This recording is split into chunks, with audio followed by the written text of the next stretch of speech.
Hindi lubos akalain ng mga taga Mariano Marcos State University College of Health Sciences, Department of Pharmacy na magkaka-top notcher sila hindi lang isa, hindi lang dalawa o tatlo, kundi 6 na top notchers. Ayon sa pamunuan ng CHS ay 18 taon na ang nakakaraan matapos na magkaroon sila ng top notchers at laking gulat nila nang makita nila ang resulta ng eksaminasyon. True that the last time we had a top notcher or the department produced a top notcher was 2008, and kahit na sa NDT, kahit continuously naging improvement iti-ited ni nga education kadigiti estudyante ni.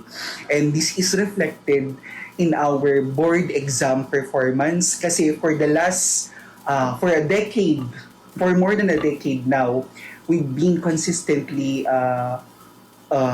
part of the top performing school, and this year third consecutive year na po na top 1 performing pharmacy school ang MMSU Pharmacy, at naiiba siya ngayon dahil with 6 top notchers. So, samantala ay pinuri naman ng dinang nasabing kolehiyo ang mga faculty and staff dahil sa taus-pusong paggabay sa mga board takers. Truly, we are overwhelmed with so much happiness and joy in our hearts because it has been a dream for the College of Health Sciences, particularly for the Department of Pharmacy, to produce top notchers. Nakahanda naman ang pamunuan ng Mariano Marcos State University na tumulong sa lahat ng mga magbo-board exam.